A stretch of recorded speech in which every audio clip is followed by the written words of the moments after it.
Hello and welcome to Smartbox's webinar on using email and SMS in the Grid 3. My name's Emma and I work for the technical support team here at Smartbox. We also have on hand Dave and James, who are answering any questions on the live chat that we have. If there are any interesting questions that we think might be of use to everyone, we'll answer them at the end of the webinar so that everyone can kind of hear and discuss those. Okay, so I want to get started by just introducing Grid 3 really. So for those of you that are new to Grid 3, Grid 3 is a complete communication platform for people with a huge variety of disabilities. There's a massive range of different resources available in Grid 3, and the ones that we're going to be looking at today are ones that are going to help us stay in communication with our friends and family via email, SMS, and we're also going to take a look at the notes grid set as well.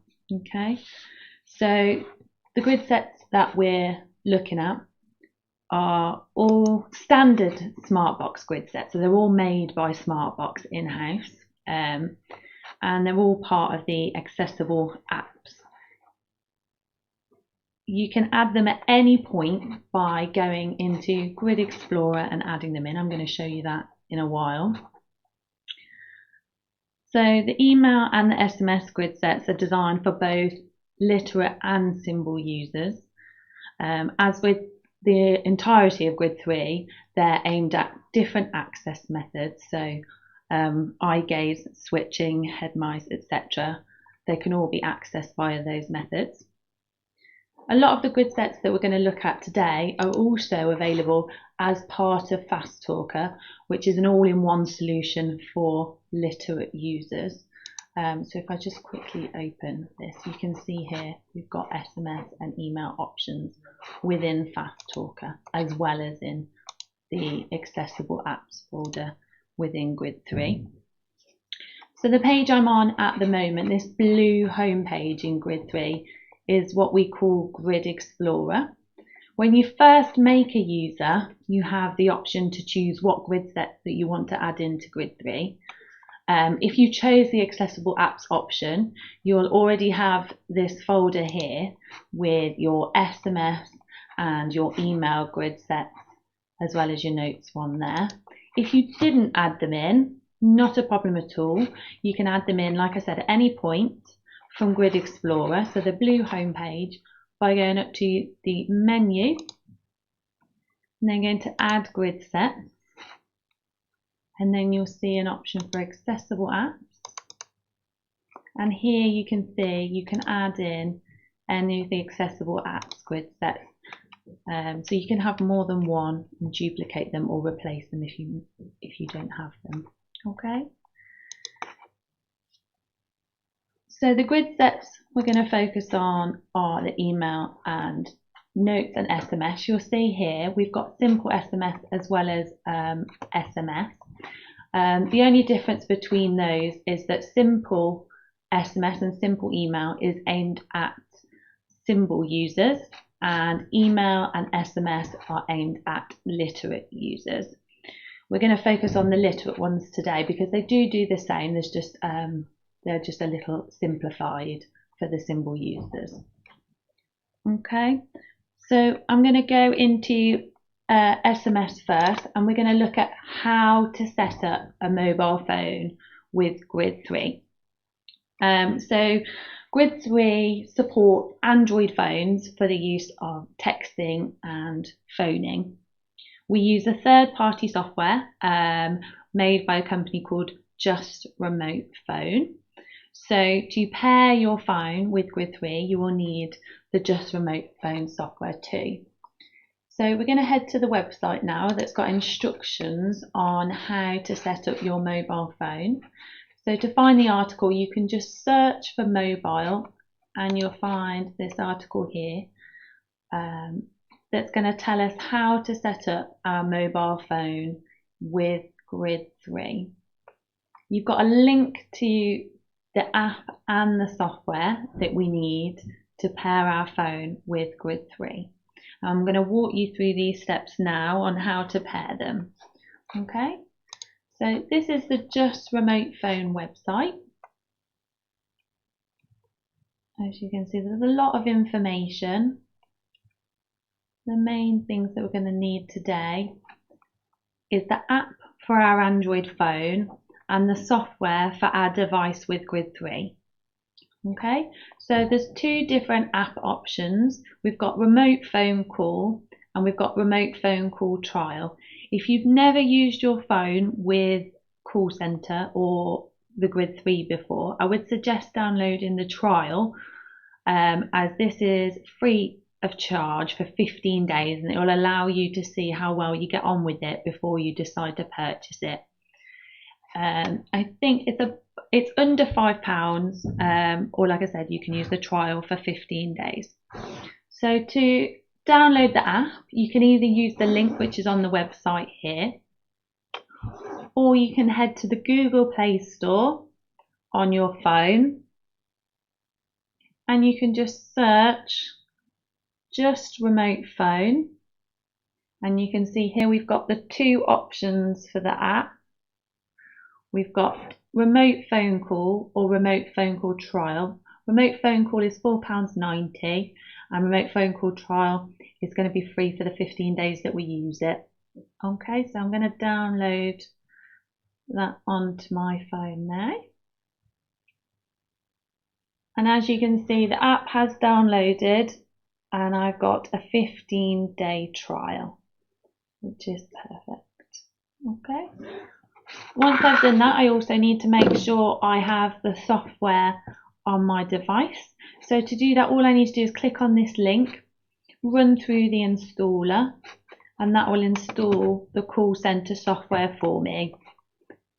Once we have both the app and the software, we're ready to pair our phone via Bluetooth.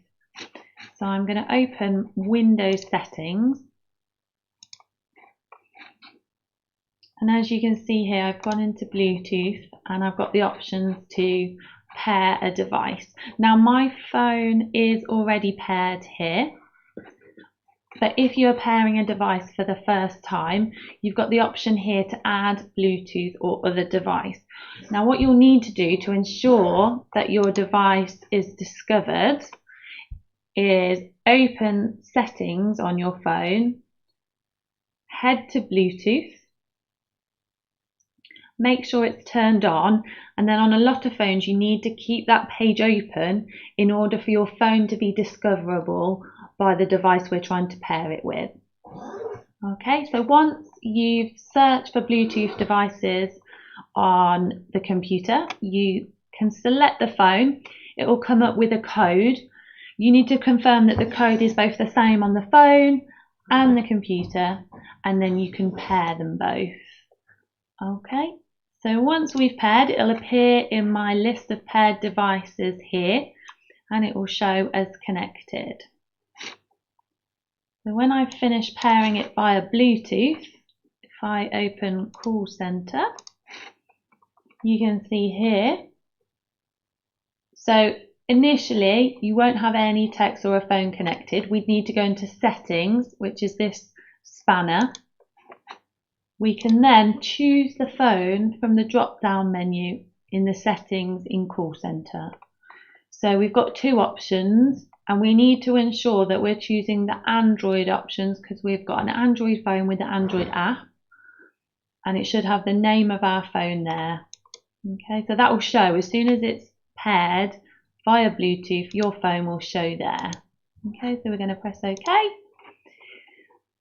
We're going to press OK again, and you'll see that my texts are already syncing here, and that will automatically work in Grid 3 now. So if I go to my SMS page,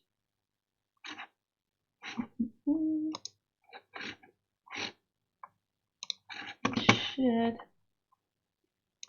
come up with the option to allow Grid 3 to access. So I'm going to come out and go back in again.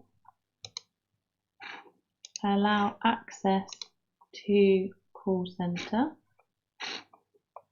Just going to restart grid 3.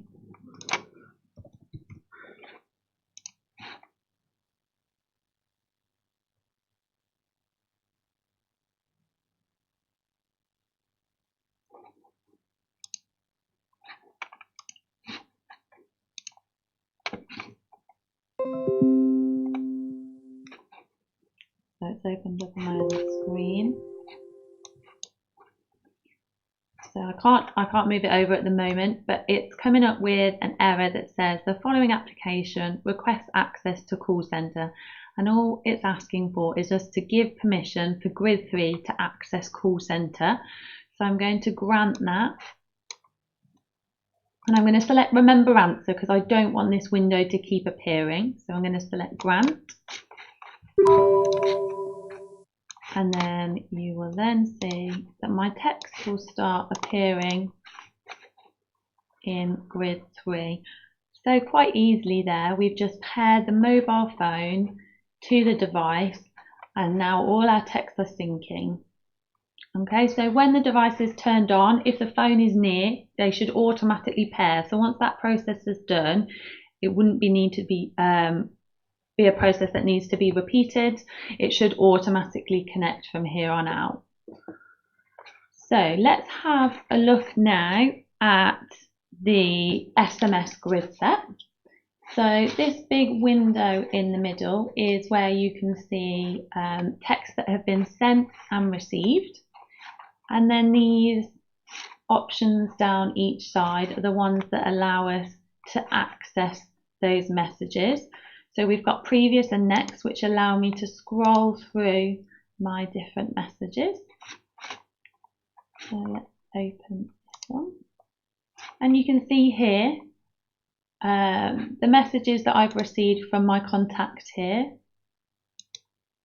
And then I can access and speak any of those. Hey Emma, did you enjoy having Looney in the office?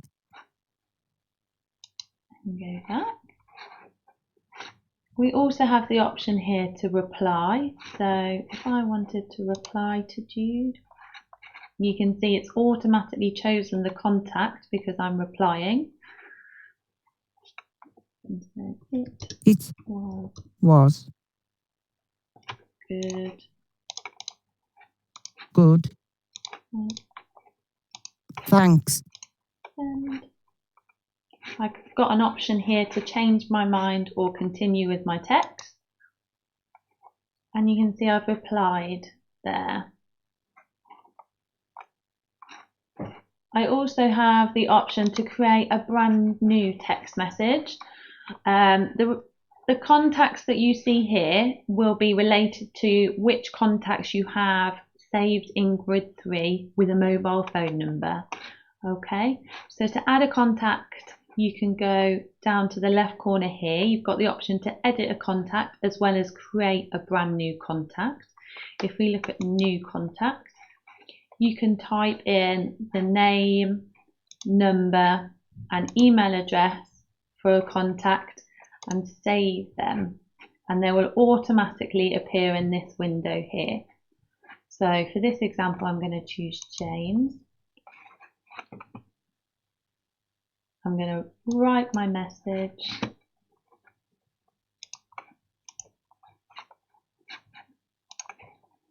It's going well. Thanks. And then I can send. Again, I get the confirmation page and I can send my message. Finally, the last option is the option to delete. Again, we get that confirmation page, so it's not instantly deleted, and then I can choose whether to continue with the deletion of that text message. Okay, one other thing to notice, when we create a new message or reply to a message, we've got this really handy option for tools here. And it's worth noting that you've got the option to navigate around the text that you're writing. So for example, if you needed to go back and edit something, you can use these to move the cursor around the text. You've also got the option for copy and paste. So for example, if you'd created a message in your communication grid set, you could use the paste command to paste from that grid set. Okay.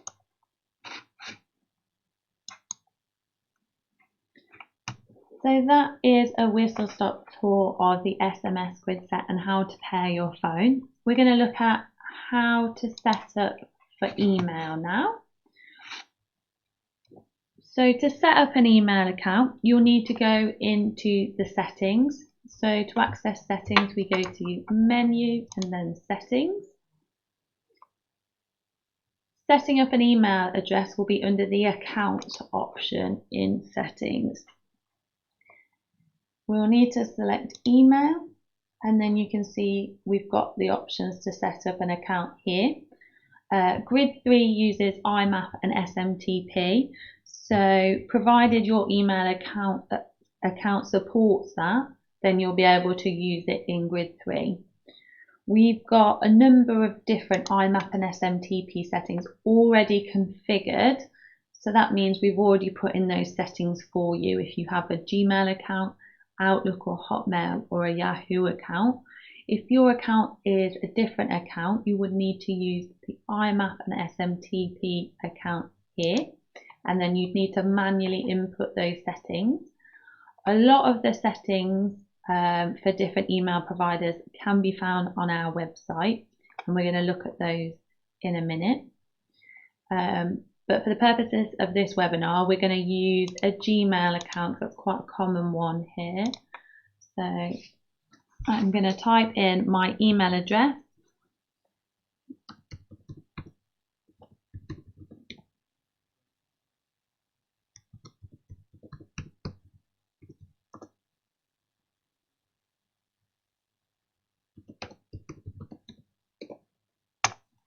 And we're going to select test.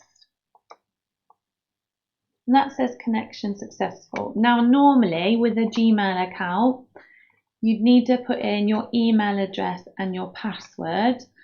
However, there's a few other settings that you'd need to configure in Gmail itself before you would get that connection successful. Now, I've already done those, but we're going to be looking at the article on our website anyway for the IMAP and SMTP settings. So we're going to take a look at the Gmail settings as well while we're there. So I'm going to come out of Grid. So we have an article on our website. So again, if you just use the search function and search email, the article we're looking for is email account settings in Grid 3. So there's lots of information on this web page about how to set up your specific email account in Grid 3.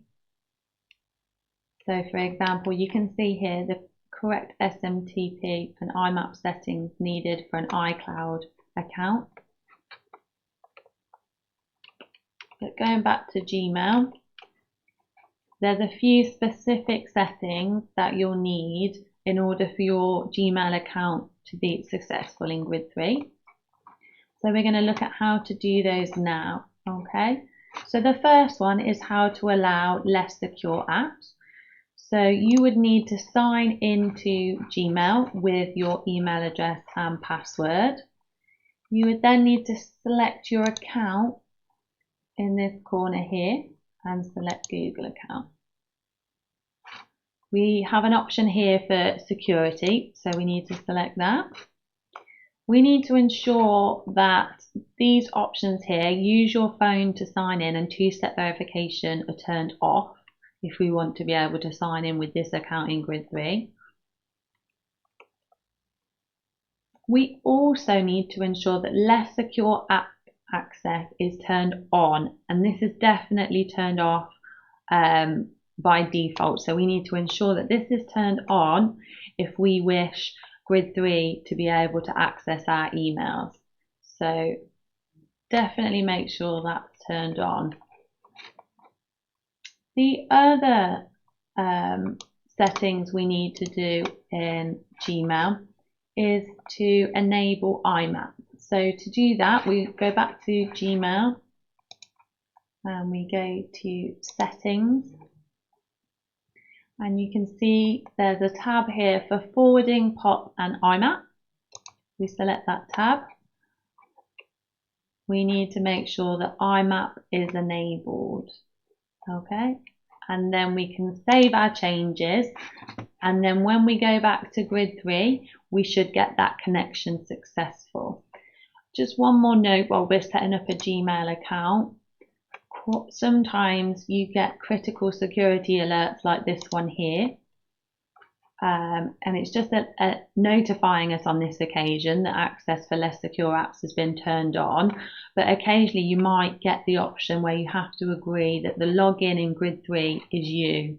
Okay, so that you're happy that grid 3 was trying to access your email account, and you will have to give permission for that before you will be able to access it successfully in grid 3.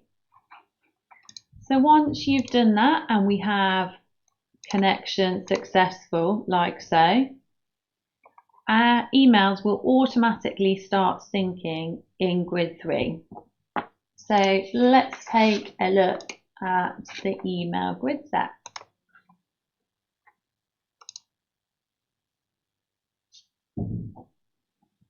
As you can see, they're starting to sync. So the email grid set looks very similar to text in that you have your email sent and received in the middle, and then we have the commands around the outside, which allow us to access and do things with those emails. You will notice here you've got the option to jump 5 emails at a time. This is really useful if you've got lots and lots of emails. Allows you to skip through them a lot quicker than by clicking through one at a time. We've got similar new and reply, but we also have reply all. So this is useful for emails that have multiple recipients. We can ensure that we're replying to all of the contacts in that email thread. And you've also got the option to forward an email. So if I wanted to forward an email from James to another one of my contacts, I could do so. If you have an email thread with someone, so I'm going to leave this as a thread, so we're going to open it. You can see here when we open the first level, we are shown the sent and received emails between them, so you can see the conversation, much like it is in Gmail as standard, and you can open whichever part of the email you wish to. Okay, so you'll need to open it twice when it's a thread.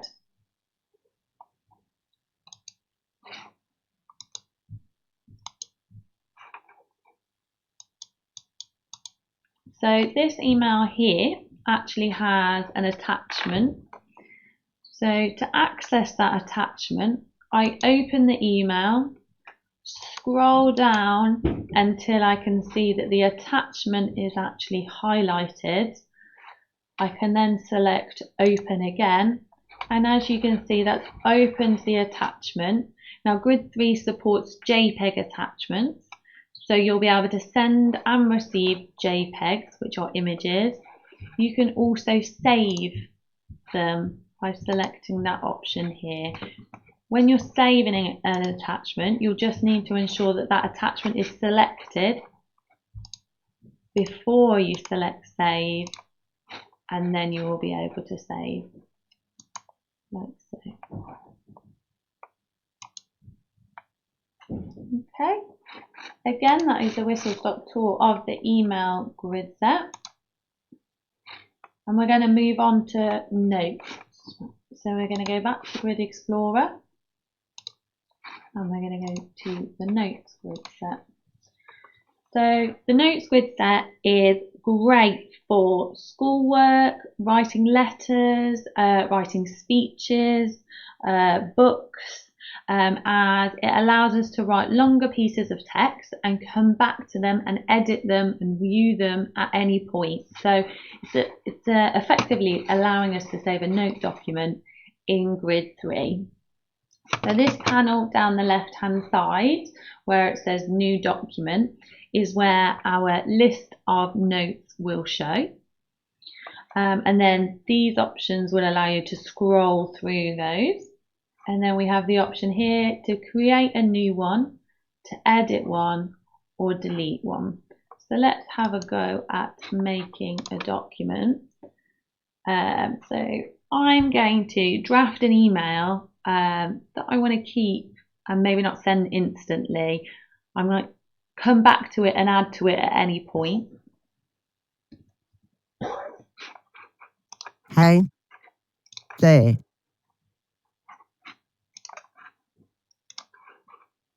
James. Now, similarly, in the notes grid set, you'll see there's also tools like there is in the composing email and composing text. This gives us a lot more options, which are brilliant for, so you've got formatting options here for when you're writing longer pieces of text. So again, we've got the option to move around the text, copy and paste. So for example, I'm writing an email that I might want to keep and not send instantly. So then when I finish composing my email, I can copy it all and paste it at a later date. I also have the option for speak paragraph, sentence, word, etc.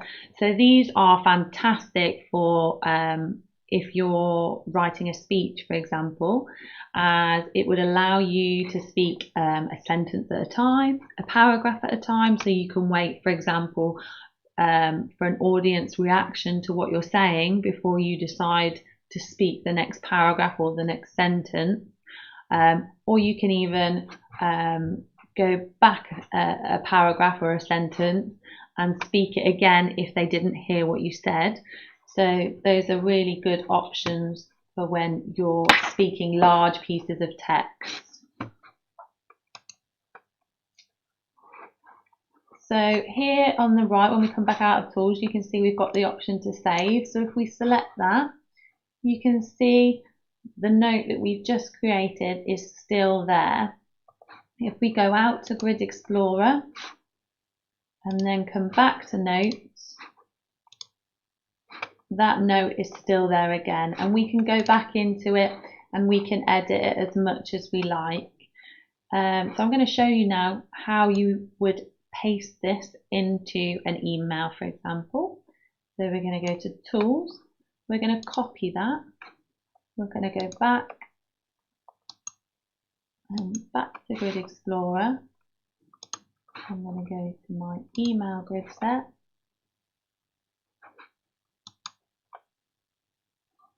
I'm going to create a new email. I'm going to select my contacts. I'm going to write it. And then if we go to Tools, I can paste it. So you can see I've created that in Notes and I've pasted it into an email ready to send.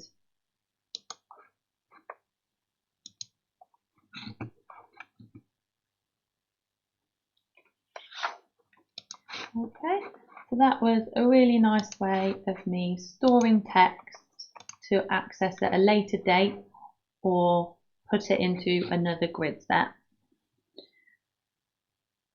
So that was our notes grid set, and that brings us to the end of our tour of email, SMS, and the notes grid set.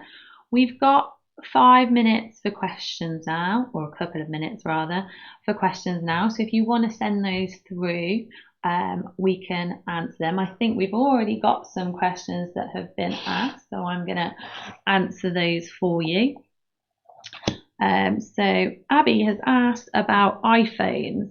Okay, so the third-party app that we use to pair your mobile phone with Grid 3 does technically support iPhones. However, it doesn't support texting, and we found that people who use it for voice calls have found it unreliable. So it's not something that we'd recommend.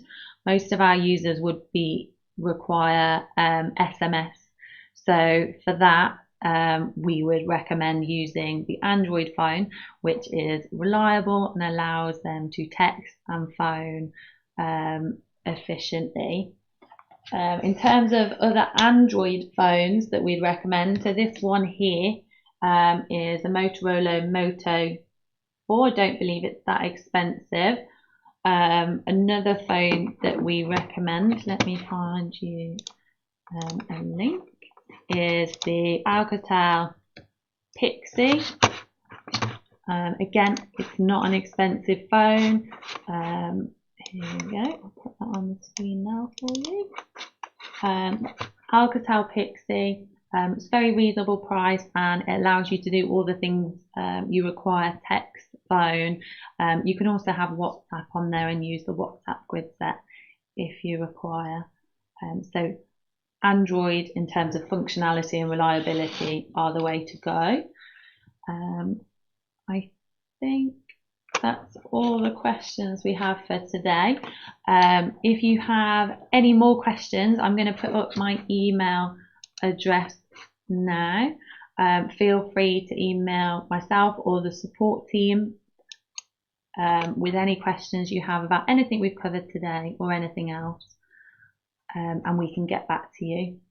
Thank you very much for your time. That's us finished.